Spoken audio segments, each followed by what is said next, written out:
We can't keep Imagine ignoring this. this. I know, A but what do you howling expect blizzard me to rages do? outside. Something, anything. This is tearing Snow us whipping apart. against the windows like 1,000 tiny knives, and inside, a home that's supposed to be a sanctuary turns into a battlefield of betrayal.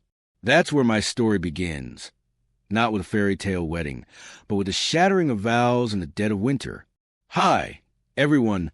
Welcome back to my channel, where we dive into the raw, unfiltered tales of resilience and revenge that life throws our way. Today, I've got a story that'll grip you tighter than frostbite. Husband threw me out pregnant in a blizzard for my homeless friend, so I destroyed them. Buckle up, because this isn't just drama. It's a masterclass in turning heartbreak into a hurricane.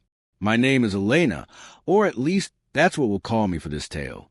I was 28, 6 months pregnant with our first child, and life seemed picture perfect on the surface. My husband, Marcus, was a rising star in corporate finance, sharp suits, even sharper ambition.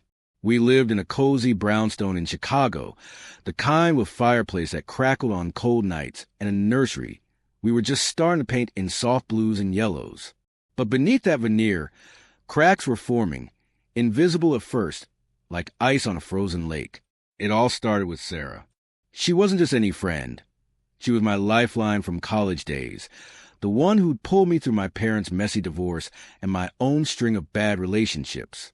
Life had been cruel to her since then, lost her job during the pandemic, spiraled into debt, and ended up on the streets after her family turned their backs. When I found her huddled under a bridge one rainy afternoon, I didn't hesitate. "Come home with me," I said, wrapping my coat around her shivering frame. Marcus grumbled at first, but he agreed. For a week, he said. That week turned into a month, and Sarah became part of our routine. She helped with chores, cooked meals that reminded me of our dorm days, and her laughter filled the house in a way that had been missing. But Marcus, he started changing. Little comments at first. "She's overstaying her welcome. Elena." Then accusations. "Why is she always around? Are you hiding something?" I brushed it off as stress from work, but the night of the blizzard, everything exploded. The wind was screaming outside, temperatures plummeting to sub-zero, and the city was under a wide-out advisory. No one in their right mind would venture out. We were having dinner. Sarah had made her famous lasagna, when Marcus slammed his fork down. "This has to stop," he snarled, his eyes locked on Sarah. "She's using you, Elena. Using us. I want her out. Tonight." I stared at him, my hand instinctively going to my swollen belly. "Marcus, it's a blizzard. She'll freeze out there. We can talk about this tomorrow." He laughed, a cold, bitter sound that chilled me more than the storm. "No, you choose, her or me. If you defend that leech one more time, you're both gone." Sarah tried to intervene, tears in her eyes. "I'll go. I don't want to cause trouble." But I couldn't let that happen. "No," I said firmly. "She's staying. If anyone leaves, it's you." That's when he lost it. He grabbed my arm, yanked me toward the door, and before I could process it, shoved me out into the snow with nothing but my sweater and slippers. Sarah rushed after me, but he slammed the door, locking it behind us. "Figure it out," he yelled through the glass. "Don't come back until she's gone." The cold hit like a slap, wind tearing at my clothes, snow already piling up to my knees. I was pregnant, vulnerable, and now homeless in the worst storm of the year for trying to help a friend. Sarah and I clung to each other, stumbling through the drifts toward my car, which was buried under a foot of white. My phone was inside the house. We had nothing. Panic set in as the baby kicked, a reminder of the life depending on me. We made it to a nearby diner that was miraculously still open, huddling in a booth while the owner called a shelter. But shelters were full, roads impassable. We spent the night there, wrapped in blankets from the staff, my mind racing with fury and fear. By morning, the storm had eased, but my resolve had hardened like ice. Marcus texted apologies, blaming the heat of the moment. But I knew better. This wasn't a mistake. It was who he truly was, a man who discarded his pregnant wife for his ego. And Sarah? She confessed something that night in the diner. Marcus had been hitting on her, making advances when I wasn't around, threatening to kick her out if she didn't comply. That's why he'd snapped. He saw her as a threat to his secrets. I didn't go back. Instead, I crashed with a cousin across town, filed for divorce the next week, and started plotting. You see, Marcus wasn't just ambitious. He was sloppy. In his climb up a corporate ladder, he'd cut corners, embezzling small amounts from client accounts, fudging reports to inflate his bonuses. I'd seen the signs but ignored them, loyal wife that I was. Now, those signs became weapons. First, I gathered evidence. Sarah, bless her, had overheard conversations and even snapped photos of documents he'd left out. I anonymously tipped off his firm's compliance department with a burner email, attaching scans of altered ledgers I'd found in our shared files. The investigation was swift. Within months, he was fired, blacklisted in the industry, his reputation in tatters. But that was just the appetizer. Marcus came from old money, his family owning a string of properties, including our brownstone. In the divorce proceedings, I played the victim card masterfully. Pregnant, abandoned in a blizzard, with witnesses from the diner corroborating. The judge awarded me the house, alimony, and child support that crippled his finances. His parents, horrified by the publicity, cut him off. Sarah and I, we turned that brownstone into a haven. With my settlement, I started a nonprofit for homeless women, naming it after the storm that changed everything. Blizzard Resilience. Sarah became my co-director, her story inspiring donors from across the city. We help hundreds, turning pain into purpose. Marcus tried to fight back, spreading rumors online, but I had the high ground. I leaked his advances on Sarah to a local blogger, anonymous, of course, and watched as his social circle evaporated. Last I heard, he was living in a rundown apartment, scraping by on odd jobs, while I thrived. But the real destruction? It came when our son was born. I named him without Marcus's input, and when he showed up at the hospital demanding to see his child, security escorted him out. The courts granted me full custody after his financial scandals painted him as unstable. Years passed, and one day, I got a call from an unknown number. It was Marcus, voice broken, begging for forgiveness. "I lost everything because of you," he whispered. "No," I replied calmly. "You lost everything because of you. I just made sure the world saw it." As I hung up, I looked out the snow falling gently outside. Peaceful now, not a storm in sight. Sarah was in the kitchen, laughing with my son, and our nonprofit was expanding to a second location. Revenge isn't always loud. Sometimes it's a quiet rebuilding that crushes the guilty the most. Yet, as satisfying as that felt, there was one loose end I hadn't tied up. Marcus's family had a dark secret of their own, a hidden trust fund manipulated through offshore accounts to evade taxes. I discovered it while sorting through old papers during the divorce, but held back, waiting for the perfect moment. Now, with my life stable and my son starting school, I decided it was time to pull that thread. I contacted a journalist friend, feeding her the details anonymously, watching as the scandal unfolded in the headlines. His parents' empire began to crumble, lawsuits piling up, and Marcus? He was dragged into the mess as a beneficiary, facing potential charges. But just as the net tightened, something unexpected happened. Sarah came to me one evening, her face pale, holding a letter she'd received. It was from Marcus, but not the desperate plea I'd expected. It was a confession, detailed, damning, admitting not just his financial crimes, but to something far worse from his past. A hit-and-run accident years ago that he covered up, leaving a family devastated. He'd buried it deep, but guilt had been eating at him, and now, with everything falling apart, he was ready to come clean. The letter begged Sarah to deliver it to the authorities if I wouldn't forgive him. We stared at each other, the weight of it sinking in. This wasn't just revenge anymore. It was justice on a whole new level. What would we do? Hand it over and watch him go down for good, or use it as leverage to force him into therapy, restitution? Something redemptive? As the snow picked up outside, echoing that fateful night, I realized the story wasn't over. Far from it. The blizzard had returned, metaphorically, and this time I held the power to direct its fury. Sarah and I sat at the kitchen table long into the night, the letter trembling between us under the warm glow of the pendant light. My son, little Alex, was asleep upstairs, oblivious to the storm this piece of paper could unleash. Outside, Fresh snow blanketed the city in silence, a mocking echo of that blizzard 5 years ago. The confession was handwritten, pages and pages of Marcus's cramped scrawl, dated just days earlier. He detailed the night of the accident. A rainy evening in 2018, driving home from a client dinner after too many drinks, clipping a young mother crossing the street with her toddler. He'd panicked, checked for a pulse, found none in her, saw the child crying but unharmed in the stroller, and fled. He'd paid off a witness, used family connections to bury the police report, and lived with the guilt ever since, numbed by ambition and denial. He wrote that losing everything, me, Alex, his career, his family's respect, had finally broken through the walls he'd built. Therapy in the dingy clinic he could now afford had pushed him to face it. The letter ended with a plea.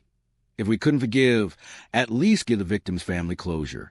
He'd included the case number, the names, Lila and Mateo Ramirez, and even the name of the detective who'd once suspected him but lacked evidence. Sarah's eyes were red. He tried to force himself on me to keep me quiet about flirting, but this is monstrous. Do we destroy him completely? Or do we do what's right for those people? I traced the edge of the paper, feeling the weight of absolute power. For years I dreamed of the moment Marcus would be utterly ruined, begging at my feet. Now it was here, gift-wrapped in his own words, and it didn't taste as sweet as I'd imagined. Destroying him further would be easy. One anonymous scan to the cold case unit, a tip to the DA, and he'd spend decades behind bars.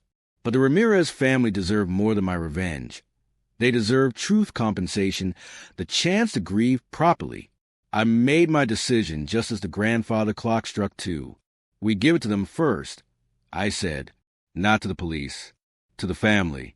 Let them choose what happens next. Sarah nodded slowly. We spent the next morning researching. Lila Ramirez had been a nurse. Her husband, Javier, still lived in the same modest house in Pilsen, raising Mateo alone. News archives showed faded fundraisers, a community that had never forgotten. I contacted a trusted attorney who specialized in victim advocacy, explained the situation without revealing my identity yet, and arranged a meeting. 2 days later, on a crisp afternoon just before New Year's, Sarah and I drove to a quiet cafe near their home. Javier arrived with Mateo, now 10 years old, tall and solemn with his mother's dark eyes. I slid the envelope across the table.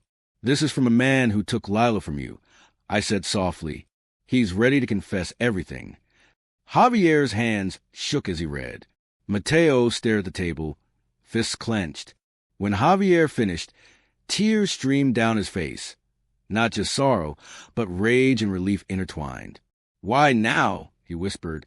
"Because someone finally made him feel what loss really is." I answered, my voice steady. I didn't tell him who I was. Not yet. I simply said the confession had come into my possession, and that I believed they should decide its fate. They chose justice, but on their terms. Javier contacted the original detective, now retired but still passionate about the case. With the confession in hand, the DA reopened it immediately. Marcus was arrested on January 3rd, the news exploding across every local channel. Prominent financier's son charged in decade-old fatal hit-and-run. The story tied neatly into the tax evasion scandal still unraveling his parents' empire, painting a portrait of generational corruption. I watched the coverage from my living room, Alex playing on the floor with blocks, oblivious. Sarah brought me tea, sitting beside me in silence. Part of me expected triumph, fireworks in my chest, but instead there was a quiet hollowness. Marcus would likely take a plea, 20 years, maybe less with good behavior. He'd grow old in prison, stripped of every illusion. I'd won completely. Yet the victory felt incomplete in helping the Ramirezes. I'd stepped beyond revenge into something larger, and it shifted the ground beneath me. Javier called a week later, asking to meet again. This time, he brought flowers and a handwritten thank you. "Mateo wants to know who the angel was that brought us this," he said. I hesitated, then told him my name, the whole story, the blizzard, the betrayal, how Marcus's downfall had led to this moment. Javier listened without judgment. When I finished, he reached across the table and took my hand. "You didn't just give us justice. You gave us back our story." Lila's life mattered because someone fought for the truth. Word spread quietly in victim advocacy circles. Donations poured into Blizzard Resilience. We broke ground on a third shelter dedicated to families affected by violent crime. The Ramirezes became part of our extended family. Mateo spending weekends with Alex, Javier volunteering at events. Healing, it turned out, wasn't linear, and it rarely belonged to just one person. But life has a way of circling back when you least expect it. 6 months after the arrest, I received a visiting request from the county jail. Marcus. Against every instinct, I went. He sat across the glass in an orange jumpsuit. Dinner, eyes hollow, but clear for the first time I could remember. I hated you for years, he said to the phone, voice cracking. But you were the only one who ever saw me clearly enough to hold me accountable. Thank you for stopping me from becoming my father. I didn't forgive him that day. Maybe I never will. But I nodded, acknowledging the man he might become on the other side of consequence. As I left the jail, spring sun warming the city, my phone buzzed with a new email. It was from an investigative reporter I'd once tipped off about the tax scandal. Subject line, possible new lead on your ex's offshore accounts. Link to something bigger. Attached was a partial document showing transfers not just evading taxes, but potentially funding something far darker. Campaign contributions tied to local officials covering up multiple cold cases. My heart raced. The thread I thought I'd cut was only the beginning of a much larger web. Marcus's confession had cracked open one door, but others were creaking behind it. If this was true, his family's influence ran deeper than money. Into protection rackets of the powerful, silenced victims stretching back decades. Sarah met me at the office that evening, reading the email over my shoulder. "Do we stop here?" she asked quietly. "We've won. We're safe. The kids are happy." I looked out the window at the shelter's new garden, blooming despite the late frost. Resilient, stubborn life pushing through concrete. The blizzard that threw me out had reshaped everything. But the storm wasn't over. It had simply changed form. "No," I said, opening a new encrypted folder on my laptop. "We keep going. Not for revenge anymore. For all the Liliths who never got their stories back." We started digging that night, reaching out to old contacts, cross-referencing financial trails with unsolved cases. The deeper we went, the more names surfaced, politicians, judges, even a charity foundation that mirrored ours but funneled money the opposite way. Every discovery felt like peeling scar tissue, painful but necessary. One late night in August, my phone rang with a blocked number. A woman's voice trembling. "You don't know me, but I knew Lila Ramirez. And I know what Marcus's father did to my sister 20 years ago. If you're really taking them down, I have proof." Sarah and I exchanged a look across the desk, the weight of a new chapter settling over us. The web was vast, tangled, guarded by people with far more power than Marcus ever had. But we weren't the same women who'd huddled in that diner anymore. We had resources, allies, a community wrapped around us like armor. As thunder rumbled in the distance, promising another summer storm, I took a deep breath and answered her. "Tell me everything." I said, "We're ready." The fight had evolved, grown teeth, and it was hungry for truth on a scale I never imagined. What started as one man's betrayal in a blizzard was unraveling an entire system of silence, and we were only just beginning to pull the woman on the line introduce herself as Carla Vega, voice low and edged with years of buried fear. Her sister, Isabella, had vanished in 2004 after testifying against a city councilman tied to Marcus's father, Reginald Hargrove. Everyone called it a runaway case, but Carla had always known better. She kept a box of evidence, photos, bank records, a burner phone log, hidden in her attic all this time. "I thought it was too big," she whispered. "But seeing what you did to Son, maybe it's time." We met her the next morning in a nondescript park on the south side, snow crunching under our boots as Christmas lights twinkled faintly from distant houses. Carla was older than I expected, silver threading her dark hair, eyes sharp with the kind of grief that never dulls. She handed over the box without ceremony. Inside were grainy surveillance photos of Isabella leaving a courthouse, Reginald's car in the background, wire transfer receipts to a private investigator known for disappearing problems, and most damning, a voicemail transcription from Reginald himself. Handle it quietly. No loose ends. Sarah's breath clouded the air as she read. This ties the Hargrove family to at least 2 disappearances, maybe more, if we connect the offshore accounts to these payoffs. We did. For months, our nights blurred into a war room of encrypted drives and red string on corkboards. We brought in Javier Ramirez quietly. He'd become a fierce advocate since Lila's case, and retired federal prosecutor who owed me a favor from a Blizzard Resilience gala. Piece by piece, we built an airtight mosaic. Decades of the Hargroves using wealth to silence whistleblowers, victims, journalists. Cold cases that had gathered dust suddenly glowed with new leads when filtered through their financial trails. The breakthrough came in March when Carla's burner phone records led us to a former Hargrove security contractor willing to talk. He'd driven the car that night in 2004 in exchange for immunity. He gave us everything, dates, locations, even a shallow grave in an abandoned lot near the lake. Isabella's remains were recovered on a gray April morning, the news breaking like thunder across the city. Reginald Hargrove, now in his 70s and frail, was arrested at his lakeside mansion as cameras flashed. The empire he'd spent a lifetime building imploded overnight. Properties seized, foundations dissolved, board members fleeing like rats. Marcus, already serving time, was hit with additional charges as an accessory after the fact for helping launder the hush money in his early finance days. His plea for leniency evaporated. The judge added 15 years. The trials were televised, a spectacle that gripped the nation. Victim after victim took the stand. Families I'd never met but whose stories echoed mine. Thrown away, silenced, discarded. I testified last, not as a vengeful ex-wife, but as the woman who refused to stay buried in that blizzard. When the prosecutor asked why I pursued this so relentlessly, I looked straight into the camera and said, because someone has to stand in the storm for the ones who can't. Because love shouldn't cost your life, and truth shouldn't be a luxury for the rich. The verdicts came in waves. Guilty, guilty, guilty. Reginald died in custody before sentencing, but the restitution order stripped every penny from the family trust, redirecting millions to a national fund for unsolved violent crimes against women. Blizzard Resilience became its administering nonprofit, our shelters expanding coast to coast. Years later, 10 years after that fateful blizzard night, I stood on a stage in Washington, D.C., accepting a Presidential Citizen's Medal.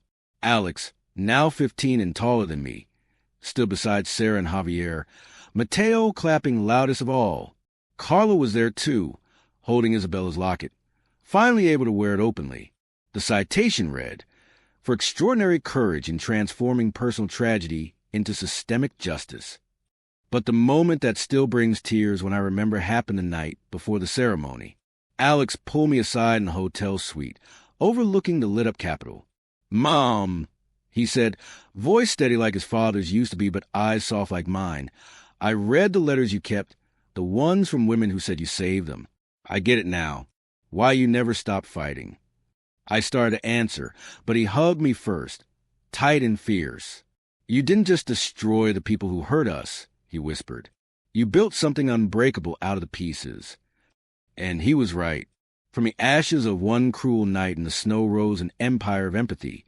Shelters in every major city. A national hotline staffed by survivors. Legislation bearing Lila's and Isabella's names that closed loopholes the powerful once exploited. Thousands of cold cases reopened. Thousands of voices finally heard. Sometimes on quiet winter evenings, I walk outside when the first flakes fall. The cold doesn't scare me anymore. It feels like an old friend reminding me where I began. I think of Marcus rotting in obscurity, of Reginald's name erased from buildings, of every door that slammed on vulnerable women now flung wide open because one pregnant woman refused to freeze. The blizzard tried to end me. Instead, it forged me into a force that reshaped justice itself. And if you're watching this, listening in the dark, feeling tossed out into your own storm, pregnant, broke, betrayed, silenced, know this. The snow will stop eventually. The wind will quiet. And when it does, you'll find you're still standing, stronger than anyone ever imagined. Because resilience isn't just surviving the cold, It's becoming the warmth that thaws the world.